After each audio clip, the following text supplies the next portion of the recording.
Each season, Guys Telling Stories seeks out fascinating people with a good story to tell. I'm Bill Easton. The man beside me is Rich Douglas. We're a couple of guys who love a good story. Join us in our quest for finding fascinating people with a good story to tell. This is Guys Telling Stories. Welcome to season 4, everybody. How was that? Bill, was that your? I've been working on that. Was that your theater voice? Theater voice. Yeah, you sounded like A little cold though. No, you sound like Morgan Freeman. Oh yeah. You sound like something. Nice job there. Well, a lot of you've kept me in suspense. We did the preview. You did a preview, and you said you're going to tell me who this guest is. You going to tell me who the guest is? As the listeners already know, because it's labeled on the podcast player. Our guest today is Chad Brodsky. Chad is the leader in the brewery tourism industry. He is the founder of City Brew Tours, and he has companies and businesses. Here, put this on. You got to wear your necklace. You got to wear your lanyard. He just actually handed me a VIP necklace, a lanyard from Chad. Chad is the founder of these companies, and they're in 6 different cities all over the Northeast, Bill. It's incredible. I'm sitting here trying to get mine up and running. This guy's got 6. I know. So, maybe we can learn something from him and hear how he started his story. But how's business going for you, especially with the holidays right around the corner? The state of New York has been a challenge, and they have all the paperwork. So we are kind of on our way to, I think, getting some stuff done. So hopefully they're happy with the paperwork. They send it back or basically call and say you're ready for the next step, and we can take the bus to get inspected. And then once the bus gets inspected, and we're good to go. So far so good. And I'm hoping that this will be done before the holidays roll around, so we can maybe run a couple special tours, maybe some small ones for friends and family who have been supporting us. And I plan on asking Chad, some questions about how he got started. Well, let's get to our guest, Chad Brodsky. He's an innovator, Bill, in the beer tourism market, a founder of City Brew Tours, the leader in brewery tour industry. You mentioned off air that it was the best brewery tour experience you've ever been on, right? Yeah, it was super cool. It was this guy just took us right into the back room. It was great. Walks right in like he owns the place and gives us a nice tour, and it was a great experience. Is that where you got these cool? That's it. I figured. Well, we're hoping to hear how he started this new sector of his business and rose to the top. And maybe he can give you a story that can be something like a go-to resource, Bill, for your new journey with your own brew bus company. Let's do it. All right, let's give Chad a call. All right, Chad, welcome to the show.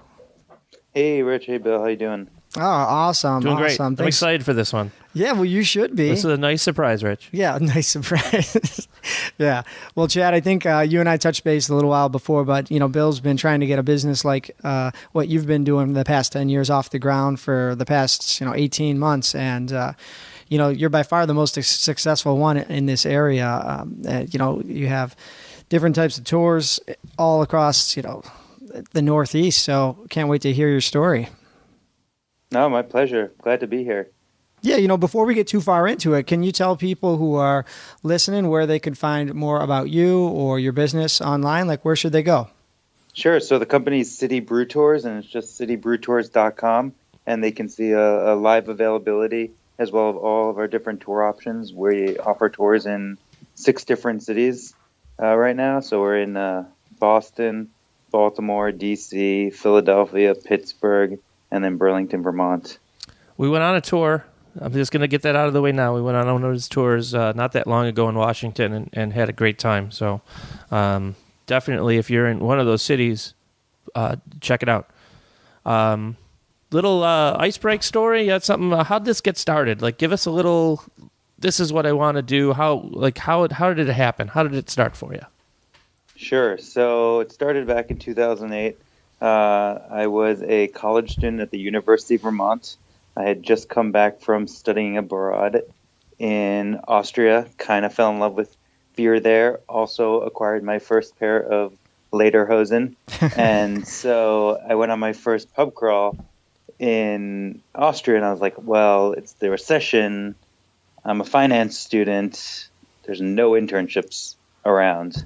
So what I decided is like, I'm going to start my own company.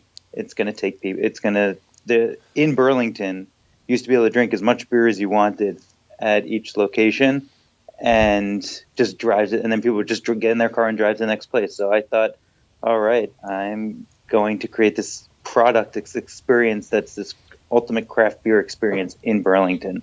But it started from very humble beginnings. It started with me taking that lederhosen that I acquired in Austria and walking up the streets of Burlington, and just essentially being who wants to go on a brew tour. And you would imagine a lot of people probably didn't want to go on a brew tour with a guy wearing lederhosen. But my first tour ever, I was in the mall, the Burlington Mall, and this is Burlington, Vermont. And this guy looked miserable. He was shopping with his wife and daughter and clearly didn't want to be in the mall. And he sees this guy coming up with German lederhosen. I'm like, do you want to go on a brew tour, sir? And he's like, yes. And it was the first tour. It was essentially a mandate. I fed him. I entertained him. We had small talk, taught him about beer. And wait, just him? Did not the just other? Him. I said I've never done this before. This is a first. And that was the first tour that was ever given of brew tours. I heard that story. I didn't think it was true. The lederhosen part, I just like, there's got to be something exaggerated about that story. They told you, Steve told you that on the tour. That's awesome. They're not supposed to tell that story. I may have bribed him to, and this is before we even, podcast aside, before we even thought about talking to you, I may have had some questions for him. I may have bribed him. But, did on that mandate, did the guy go like, hey, so what do you do for a living? Did he like make small talk, or was he all in? Because I personally have been there more recently with registering for the baby and going shopping for different things. I would love for someone to steal me away for a mandate where I'm going and drinking a beer. So no, I kept it as if it was a full van, because that's what I was expecting my first tour to be a full van. Clearly that wasn't the case. And I just said, this is the first time I've ever done this one-person tour. He didn't know it was the first time I ever did any tour. Oh, good for you. But yeah, that was the first brew tour ever. Our listeners are familiar with that Vermont area. When we spoke with John from the Alchemist Brewery last year, we heard so much about the history of the brew scene there. And you guys had some kind of overlapping influences, right? Yes, definitely. So Burlington back in 2000, and I think 6, was ranked as one of the top beer cities in the world, the number 4 beer city in the world. In Burlington, there was 6 breweries all within a mile or two from each other. And this was before this kind of craft beer revolution that has taken place throughout the country. But I started the tours. I reached out to Vermont Pub and Brewery. The founder of Vermont Pub and Brewery is Greg Noonan. He's a luminary within the craft beer world.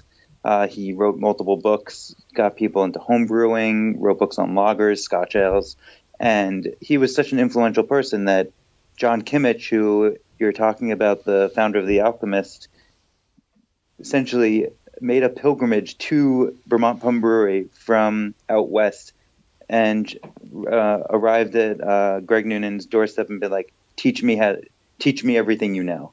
And that's kind of how for me, I knew I needed Greg Noonan's kind of blessing. So I reached out to him as a college student, not really knowing much about beer, and be like, this is my idea. Do you think this is doable?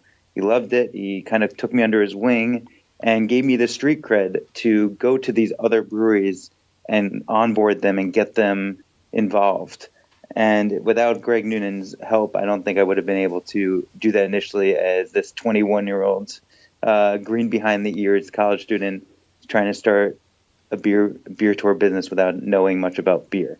These Vermont people are bold, is what I'm learning from. They're willing to. So far, our experience is they're just willing to put it all on the line. I I respect the ability to walk up to a man, like you said, a luminary, like a trailblazer, and just say, "Hey, I have an idea. What do you think?" Yeah. And I guess the next natural question is you're giving these tours, where'd the van come from? Yeah, so the van came about. I was looking for a van, didn't have much money. Found a van in New Hampshire. It was currently it was a church van, actually. So it used to be a church van, and now it drives beer goers and beer enthusiasts around. It actually no longer. We retired that van because that was a 1998 Ford Econoline that I got from a minister in New Hampshire, and so I like to say beer is next to godliness. Yeah, there we go. I mean, figuratively speaking, I guess as tongue in cheek, did he give you his blessing? Did you tell him what you were doing? I didn't really know much about buying vans at the time. Tell me about it. So I don't know if I would have purchased it now. Well, it worked. You got to start somewhere. And that van kind of went from every city up until Pittsburgh. Pittsburgh was the only city that never got the original brew van. Well, it sounds like you're well on your way here. And if we can kind of take people back a little bit to your roots, when you're starting this business, what's the family thinking? Parents, siblings, even friends? What are they thinking of you with this idea dressed up in this lederhosen? Yeah, most people when they're 21 don't even know about craft beer. They're like, I just want vodka and cheap beer. Yeah, they want a 30 rack or something cheap. Yeah, and I was actually in a fraternity. So a lot of my buddies in college were like, another reason why I started the company was just to spite them because they all said that I couldn't start the tour. I love it. And they were obviously, we were all drinking Busch Light and whatnot. Right. And so they were like, this isn't going to work. Everyone wants, like, it's a college town. So I was like, you're wrong. It's going to happen. And then from my parents' perspective, I actually lost my parents when I was in high school and the beginning of college. So well, I know how proud they would have been. That kind of gave me the motivation to do. I'm never happy with just the status quo. It always has to be more, and I think that's part of that is due to losing my parents at such an early age. Well, I'm sorry to hear that, but they'd definitely be proud of what you've accomplished in such a short amount of time. Yeah, and along the way, did they have any influence on you starting the business? Yeah, so they did leave me a little bit of money, and I was able to take about $3,000 and purchase the original brew van from that minister with that money. It makes a lot of sense. That was pretty much the only startup. That was the only money that I started with the company. It was just that $3,000. It's kind of crazy. Yeah, it is. Yeah, definitely. $3,000 and the blessing of a minister. That's it. There you go. I guess in a pair of lederhosen. Yeah, definitely. I got to go find a minister. and you need some lederhosen. Oh, so. Yeah, those are the two things I'm missing. You don't. Actually, we stopped doing the lederhosen thing because I was getting complaints that people didn't want to see my legs on tours. So we sunset the lederhosen. Oh, I wish I knew that ahead of time. Time to get some T-shirts. Yeah. There are some videos of me. Not videos. There are some photos on the website if anyone's interested of me wearing lederhosen in the beginnings under the About Us page in citybrewtours.com. Awesome. I guess moving right along too, I know that a lot of people have it in their minds to have what I guess nowadays it's called a side hustle. Before it might be a part-time job or like a night job. But when you first started this, if I'm correct, you weren't doing this full time, were you?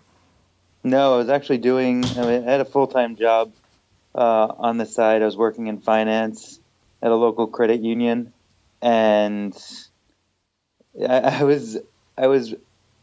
got all my work done, but even though I got all my work done at the credit union, I would be answering phone calls for brew tours during office hours. So everyone around me started complaining that I was like taking brew tour calls and like dealing with customers while I was working in my office job, to the point where the credit union blocked every single one of my websites. So I couldn't access them from my work computer. Huh. I hate that. Well, if you're getting your work done, who cares? Yeah, I was getting my work done, and it was just the people around me were complaining that I was doing all this other stuff during work. You should have taken them on a tour. They did not get on a tour. They did not Probably go. why they were complaining. That's right. You know, and I think our listeners out there, too, can understand that things have changed in the past 10 years. A decade ago, it was kind of frowned upon to have anything else going on at work while at work. Mm-hmm. And even if you were a mom selling jewelry or makeup, you had to sort of keep that thing separate or maybe just pass around the sign-up list. But nowadays, I think, bosses or people in management, they're almost proud to see that you have that drive and that motivation to be doing something outside of the regular work week. And my boss actually knew I was doing this and just knew that this was like what I was meant to do. So she wasn't upset about it. It was everyone else that was upset. So they would complain to my boss and they would just be like, well, he's meant to do this and he's getting all his work done. You know what I mean? But it sounds like now this is all you do.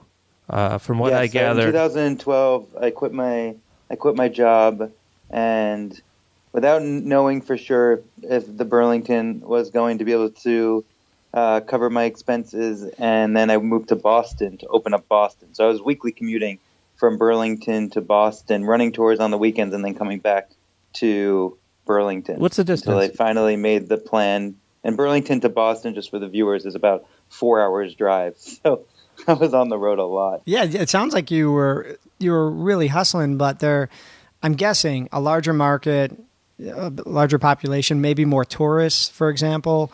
Yeah, so the size, just to give you a relative size, Burlington's about 30 to 40,000 people, not including college students. Boston's about 3 million in the greater Boston area.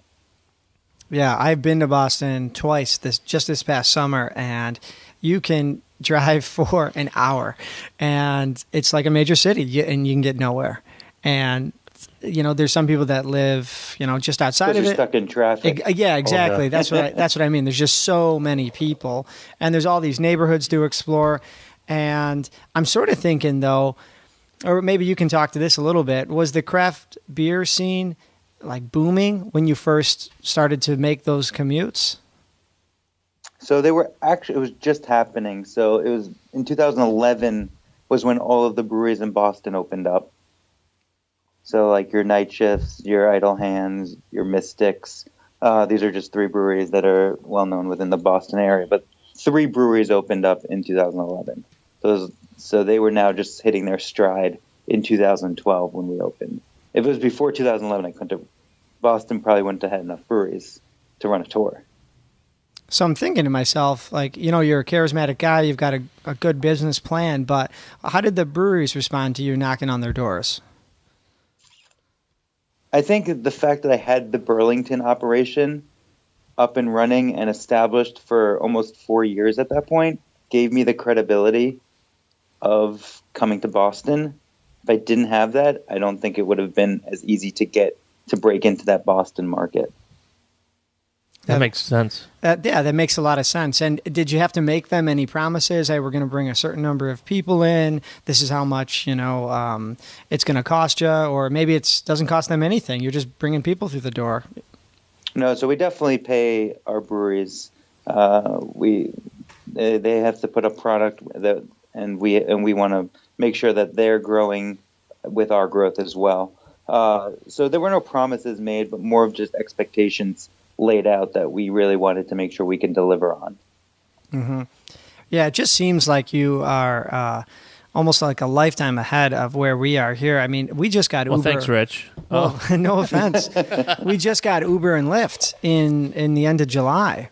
I mean, the mentality of people here, of course, tourists are different, but the mentality of people here from traveling from the suburbs to downtown and back, whether it's for a play, a show, to see the water, it's just something where there's, it seems like you were taking a market that was booming and providing a service where people were like, why wouldn't I get on the bus? Yeah, this is great.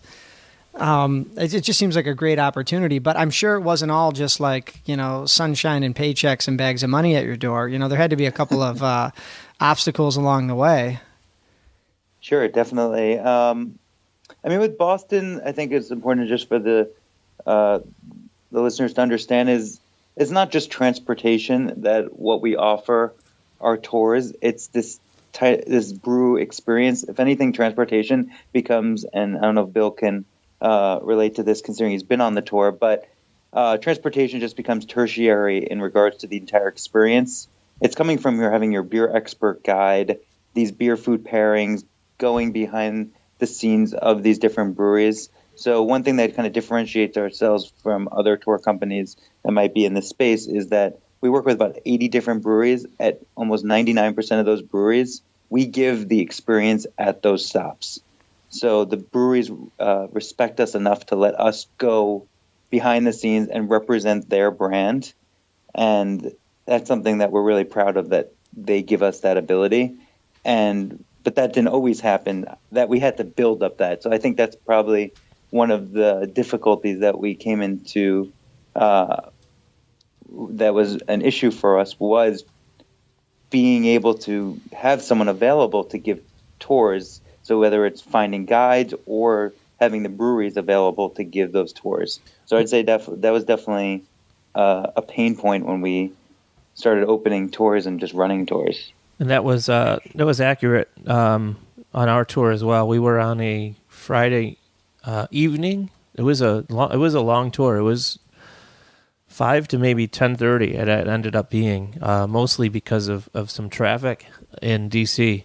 But by no means, when we got in the van, did we expect to get off the van and walk right past a bunch of people waiting to take a tour of a brewery and walk into the brewery room and actually get a tour of that brewery ahead of everybody else that was waiting for somebody at the brewery. I see. To bring them in. So, but that's exactly what happened. And what that does is, that all that time in traffic that we waited because it's just traffic. When we got to the brewery's packed, and there's people sitting down waiting for an actual tour that are just sitting there waiting. And we went right through, and Steve comes out, and he's got a couple pitchers with him, and we have glasses, and we get to taste things, and everything started in a split second of getting there. There was no waiting when we got there. So, and the other benefit too, just in regards to that, also is the fact that instead of going from brewery to brewery, you hear one brewery staff. If you're just going on your own, you're hearing the same thing at each brewery. Mm-hmm. But if you have Steve or any guide that we have on our company, they curate the entire education based on the breweries that we go to. So we might talk about fermentation at one stop, talk about sours at another stop, and kind of bring that into this cohesive, curated experience. Quick break to talk about podcastyourstory.com. Life can pass by pretty quick. Wouldn't it be great to have a recording of your loved one telling the story of their life? Well, the professionals at podcastyourstory.com record an audio interview of you telling your story. And the final product is a podcast you can share online with family, friends, or the entire world. From what life was like when grandma was growing up, or that story about how you two met.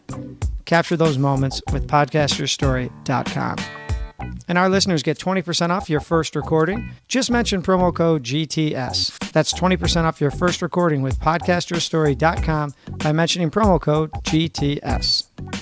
Now, back to our interview with Chad.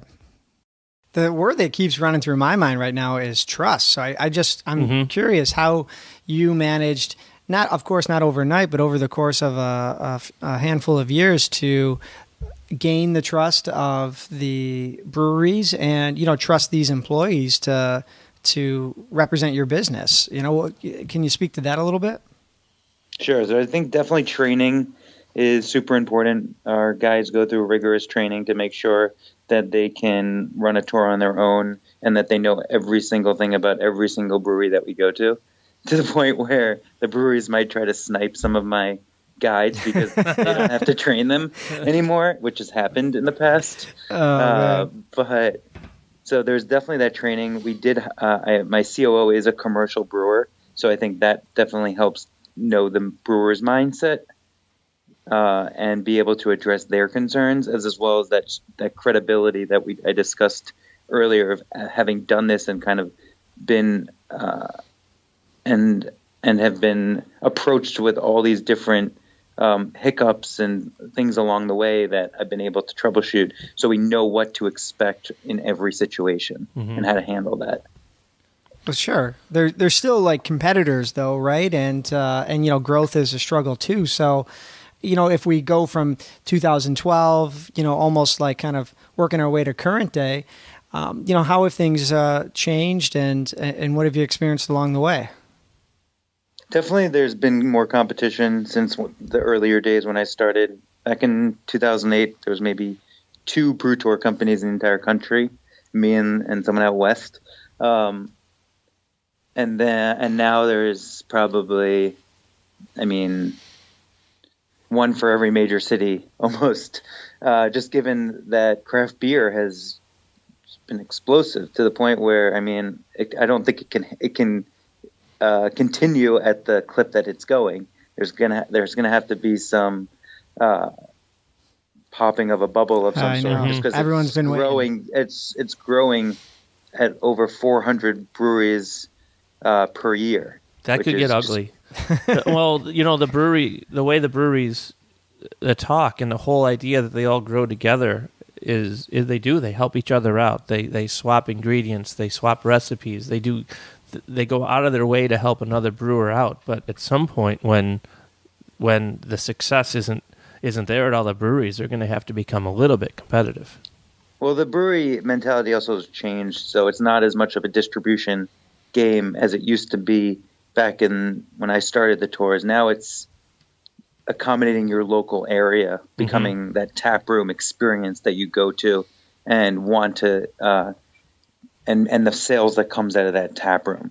So I think that's also helped us grow because we've been able to help new breweries.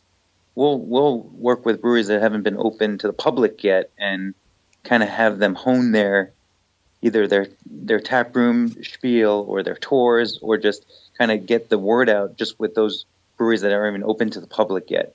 So onboarding them even before they're open has really helped them kind of grow. Yeah, and that's something they can't do themselves. So that's a nice service that you provide. And there's also definitely a demand for people to see breweries that aren't open yet. So that's good for everybody. Yeah. With this talk of growth and you being in multiple cities, I know you mentioned your COO was a former commercial brewer, and it sounded like right around the time he came on board, sort of helped fuel that expansion. What did you decide to do in taking that first step to expand the business outside of Vermont and Boston? Sure. So I think the first step was to identify that I can't do everything. And I hired my first, and this was before my COO was even working in the company, was hiring my first operations manager. And that really helps grow to a much more of a process-based organization versus me working 24 hours, 7 days a week, trying to get everything done. So I definitely recommend to your listeners, if anyone's trying to start a business, if you feel like you're being pulled in too many directions and they're burning the candle at both ends, it's probably time for you to hire another person. And if I didn't, and I wish I did that sooner, just because even peace of mind, it just makes it really helps grow the business. Just bring on that other person as that the stakeholder in who wants the same thing as you. Yes, I would think it's a stakeholder, sounding board, someone just to, be in this with, having that other person.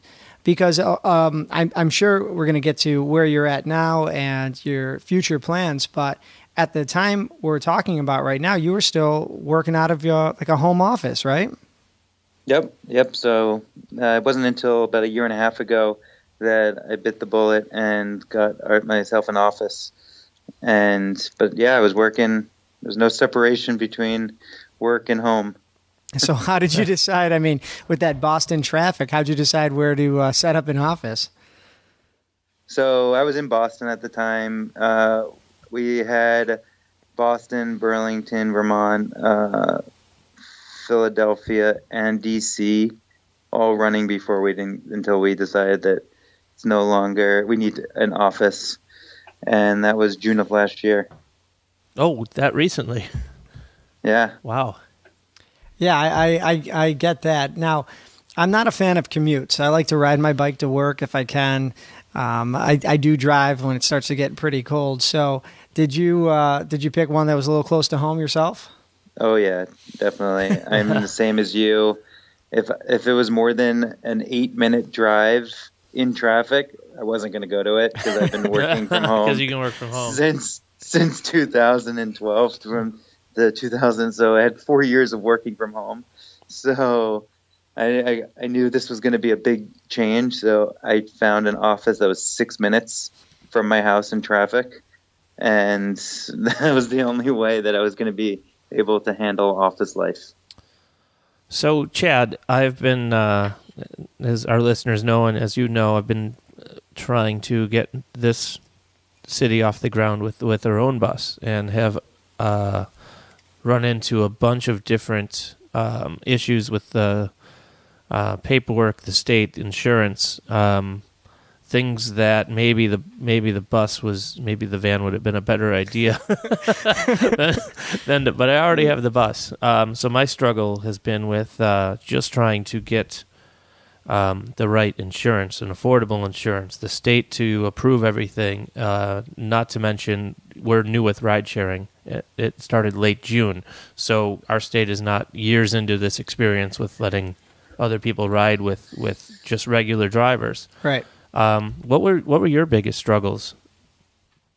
So I definitely think insurance is I can commiserate with you when it comes to insurance. I'm always trying to find a way to reduce my insurance because it's an astronomical price, because insurance companies don't like driving intoxicated people around. Mm-hmm. Anything with alcohol and driving is essentially a red flag for an insurance company, so you can't go through the voluntary market, which is just terrible. So that's why it's so expensive. So insurance, and then also finding the right people, just the hiring process. I think it was definitely a struggle for us of finding the people that were able to execute my vision, because going from the startup of doing everything, you're putting your trust into other people to do it as if you would have done. Well, and yeah. I think that was definitely a hard point for me, just to be able to come to that realization that this is necessary, and then finding those people to be able to do that. Because you went out there in lederhosen and picked people up in the mall, so it was obviously a passion. So yeah, trying to find somebody that shares that passion and do it responsibly is always going to be an issue. Yeah, but definitely dealing with legal, local governments as well as the insurance. Just from your perspective, I would commiserate in those two pain points. Yeah, I hear you. Well, when you're it's true. We were getting. But I would go with I would take. I mean, I know you love the bus, but you might want to take out some of the seats and turn it into a 14-passenger. Oh, it is a 15-passenger bus. So it's not CDL. Oh, New York State. You don't need a CDL or anything. No, it's too bad. It's New York State. You need a CDL for 8 or more. Really? You need a CDL for 8 or more people? Yeah, with the bus that is this weight. Yeah. Oh, because it's so big. Yeah. Oh, it's the weight. It's the weight. Yeah. Well, you know what? We've been on this journey with Bill, and we're gonna keep cruising along until he's rolling. Bill might go for a walk. Back to Chad. No, Bill. We're excited for you, Bill. I'm serious. No, I know. I'm excited. We're real close. We're closer than we've ever been. You know, Chad, I think this is a perfect time to bring up. It sounds like about a year ago, maybe even less, there was a lot going on in your world, a lot of changes. You're hiring a bunch of employees. You had, moving out of the home office. But you got married recently too, correct? I did in June. And I noticed online this almost behind the scenes, caught on video wedding proposal. Can you tell us a little bit about that? Sure. So I happened to propose. Well, so I proposed to my now wife in, I don't know, a year and a half ago, and I wanted to capture the entire experience. And I'm not a person that kind of just I don't. I try to go above and beyond. Yeah, you don't. I hope You that don't people half-ass it. are gathering this from this conversation. So I was like, how am I going to do this? How can I make this YouTube worthy of a proposal? So if people are interested, No, you should check this out. watch the video on YouTube. You just Google Chad Brodsky proposal, the ride. So given that I run a tour company, I was like, well, I can probably bring some type of tour aspect into it, as well as me and my wife love musicals and theater.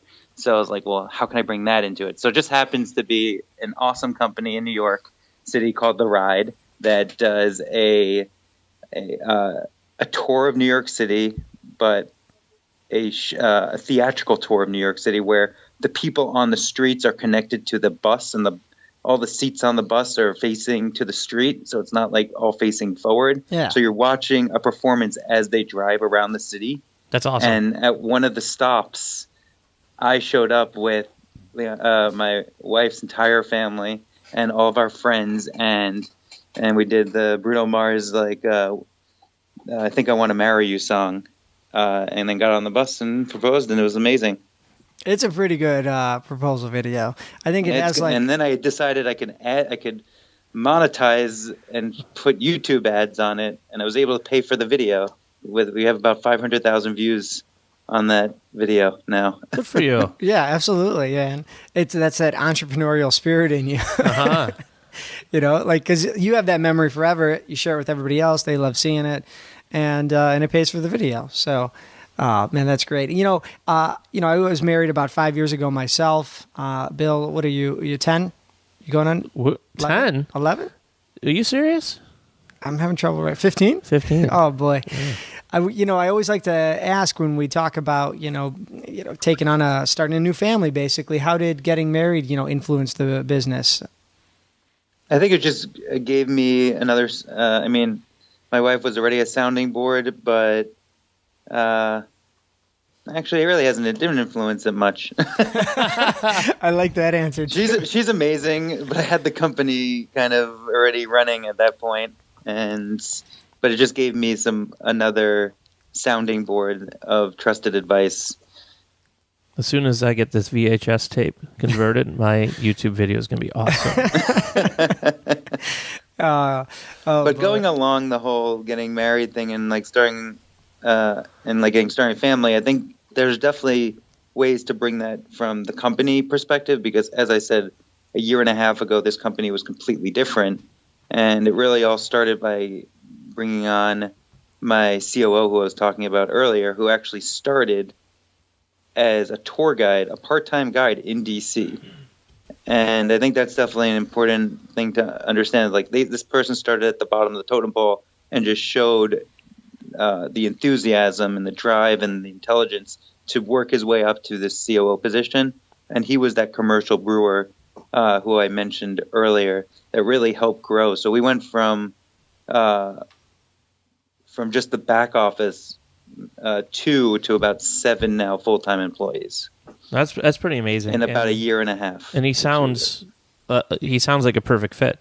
So that's, Yeah, he has more of that data-driven logistics operation. I'm more of strategy, marketing, and that just willing to talk to any one type of personality. So those two, knowing what your kind of weak points are, I think is definitely important when you're starting a company to find that other puzzle piece match for what your business needs. Do you have any of that data-driven stuff in you, or is it just kind of I can overcome it if I do it the right way without I definitely have it. I was doing finance and numbers, and so I could do it all, but it's not something that I enjoy kind of jumping into the numbers for hours at a time. I'd rather just go and talk to the person and tell me that information. Yeah. But I could do it if I had the time, but I just don't have the time to do that. So that's why I came out, and someone could be much more effective at doing it. Even if I can do it, they can do it quicker or better. You know what I mean? Mm-hmm. We've done a lot in 10 years with this, and you're at 6 cities. I'm guessing that you're still growing. Yes, we're looking to grow much more rapidly in the next couple of years. So right now it's been 1 to 2 cities a year. We're hoping to usually it's about 1 city a year, 1 to 2, 2 this year. But we're hoping to make that 3 or 4 in 2018 and going forward. That's amazing. Yeah, So now we're just figuring out which cities that we're looking to do. It sounded like before you probably pick cities where you could drive to, in a day. But is the sky the limit right now? Is it just a plane right away? Yeah, so I think it is now just the kind of plane. What we've done now is honed what we've done in every other city to make it a step and repeat type of process in these new cities. So we really know what we're doing to open up new cities. So I think it doesn't have to be me driving not more than 10 hours to a new city, which was the furthest is probably Pittsburgh to Boston. How is Pittsburgh working out? It's a difficult city to navigate, and I'm kind of familiar with Pittsburgh, driving through it just this past weekend, actually. And the breweries are kind of in different areas, at least the bigger ones. Is that a challenge for you? So we try to group the breweries in kind of different neighborhoods. So we'll try to hit, if we're going, let's say, to Spoonwood, we'll try to get Mindful as another brewery on that tour. So we're at least getting 2 breweries if we have more than a 15-minute drive. We typically don't drive more than 25 minutes to any stop, though. Okay. Yeah, that makes sense. Chad, as we sort of bring this thing to a close, right off into the sunset, we always move on to some advice. And, Bill, this I'm listening. This is great.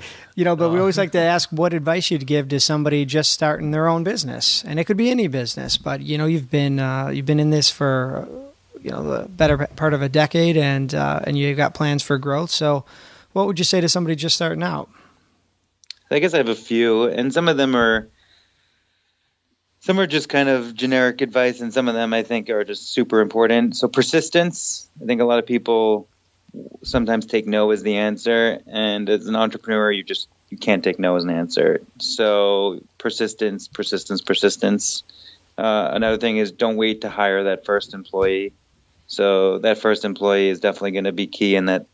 If you have co-founders, that's great. Then you might not have to hire that first employee right there. But if you're an individual founder, that first employee is an amazing thing to have, someone to that sounding board and stakeholder. And grow or die. That's my opinion. I'm not content with just kind of having a small business. I think there's always has to be iterations, and you always have to. If you don't keep growing, someone else is going to come into your market and take your customers. So I'd say that those are some of the advice that I would give any future or any entrepreneur at the moment, or any of your listeners. Yeah, great advice. I like it. Yeah, I like it too. And as we sort of end this thing, I can't wait to try this. I don't know, Chad, do you get an opportunity to take any tours if we make it up to Boston? Oh yeah, that's research and development. That's right. I think a little R&D is definitely in our future. Maybe after the baby's born. We're wearing the badges. Oh, yeah, I'm wearing my City Brew Tours badge from DC with my name. He's got his name right on it. And Rich is wearing my wife's. Yeah, it's got her name on it. But no wonder you got right to the front of the line with this thing. That's right. This you get this VIP beer pass. So it's very you're wearing, professional. And it's for you to keep, and it has a ton of awesome, whether it's a beer flavor wheel of how to actually taste different beers, whether you're tasting a Hefeweizen, it's an interactive tour where you can be like, oh, I taste banana or cloves, and there's this interactive flavor wheel. We have beer food pairings in this VIP pass. There's a lot of awesome stuff in that pass. One more thing they did, which we didn't touch on, which I think was super cool, was our van was packed. Like there were 14 people on the van, and everyone got to know each other really quick. But Steve, who was our driver, asked us, as we're driving, like, what do you like? And a lot of us like stouts, and I know that's kind of rare on a lot of these beer geeks and people that do these tours. The sours are getting popular, and the IPAs are always there. And there were a lot of people that like stouts, so he made sure on each brewery that we went to that there was at least a stout for everybody to taste. And to customize a tour, even a little bit like that, is that consideration for your passengers goes a long way. And I'm sure that's why you've been successful. Is you didn't just force feed people what you normally do. You took into consideration what they like. And that was one of our favorite things about the tour. That's great. No, and yeah, we try to do that on every tour. We curate that experience based on the group of people, whether it's a bachelor party looking for just a fun time or a couple that are really looking to get into this craft beer movement. We'll figure out a way to kind of address each group and tell them the stories that apply or are applicable to their different questions that they have and whatnot, as well as the different beers that they love or they don't love. If someone says, hey, I've never had this beer, we're going to try to open up their palate as well to some beers that they've never had before. Mm-hmm. So that at least we can find a new beer that might be their new favorite. And when you do one of these tours, it's all included, so you don't have to pay for a beer you don't like. You just get to taste it. If you don't like it, you don't have to drink it. There you go. Awesome. Yeah, the entire tour includes beer, food, transportation, everything. So you literally just need your ID, and for 5 hours you will be taken care of as if you were best friends with the brewery founders. All right.